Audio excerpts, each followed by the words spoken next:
2 फरवरी 2023 ये वो तारीख है जो सुजलॉन के निवेशक कभी नहीं भूल सकते हैं। फिलहाल के लिए तो ये इतिहास के पन्नों में दर्ज हो गई है, आगे कुछ हो तो हो। इस दिन का क्या हुआ था, इस दिन क्या हुआ था? दरअसल सुजलॉन ने 52 वीक हाई, अपने 52 वीक हाई बनाया था और स्टॉक 50 रुपए से 72 रुपए पर पहुंच गया था। लेकिन वो दौर कुछ और था, निवेशक अगले लेवल की तैयारी कर रहे थे और उम्मीद कर रहे थे कि स्टॉक एक नई छलांग फिर से लगाएगा। अचानक फिर क्या हुआ? अचानक एक आंधी आई, स्टॉक की चाल बदली और फिर ये सिलसिला जो शुरू हुआ वो फिलहाल थमने का नाम नहीं ले रहा है। पिछले 5 दिनों से स्टॉक में जबरदस्त गिरावट देखने को मिल रही है और स्टॉक करीब 15% टूट गया है। स्टॉक गिरते गिरते 38 रुपए पर पहुंच गया है।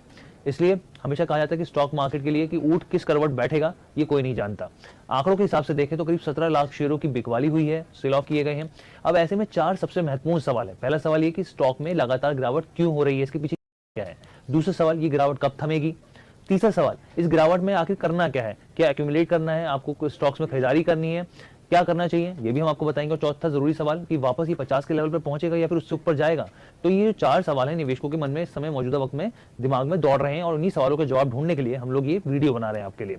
और हर बार की तरह गुजारिश कर रहे हैं कि हमारे चैनल बिजनेस शेयर सब्सक्राइब करना मत भूलिएगा। तो चलिए सबसे पहले सवाल का जवाब लेते हैं, आखिर ये गिरावट आ क्यों रही है? दरअसल खबर यह है कि सरकार विंड कैपेसिटी पावर के लिए रिवर्स नीलामी वापस लाने पर विचार कर रही है। Ministry of new and renewable energy अब रिवर्स नीलामी पर अपने रुख पर फिर से इस पर विचार कर रही है। इसके पीछे की वजह है विंड पावर की बिडिंग के दौरान अंडर सब्सक्रिप्शन की स्थिति रहने और साथ ही ज्यादा टैरिफ डिस्कवरी की तलाश के चलते मंत्रालय से वापस लाने पर विचार कर रही है। रिवर्स नीलामी सिस्टम होता क्या है, इसका मतलब क्या है? अगर मैं आपको आसान भाषा में समझाऊं कि बोली लगाने वाले एक दूसरे के खिलाफ तब तक बोली लगाते हैं जब तक किसी बोली को एक और बोली से चुनौती नहीं मिल जाती, यानी लोअर्स और अंडर बिड तक डालने की सुविधा यहां पर होती है।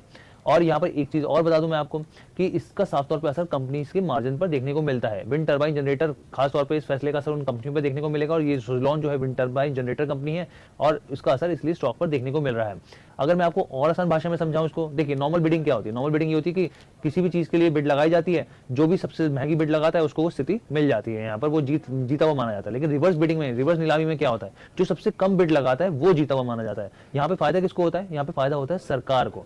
जी हाँ, कंपनी के मार्जिन तो कम होते, कंपनी को कम फायदा होता है, लेकिन सरकार को ज्यादा फायदा होता है। तो इसलिए सरकार इस पर ज्यादा फोकस कर रही है और उसको वापस लाने की तैयारी कर रही है और इसका असर साफ तौर पर जो भी विंड एनर्जी कंपनी है उस पर देखने को मिल रहा है। अब एक सवाल का जवाब तो मैंने आपको दे दिया, बाकी के जो 3 सवाल है उसके लिए हमने यहाँ पे बात करी है जेएम फाइनेंशियल्स और साथ ही मार्केट एक्सपर्ट राघवेंद्र सिंह जी से। सबसे पहले ब्रोकरेज फर्म जेएम फाइनेंशियल का जो एक नोट जारी किया गया है उसमें उन्होंने क्या कहा है वो मैं आपको बताया था। उनका कहना है कि क्षमता बढ़ोतरी में तेजी गिरावट के बाद 2023 की शुरुआत में बोली प्रक्रिया को 2 भागों वाली बोलियों में बदल दिया गया है, जिसमें इस सेक्टर को एक नया जीवन मिला है।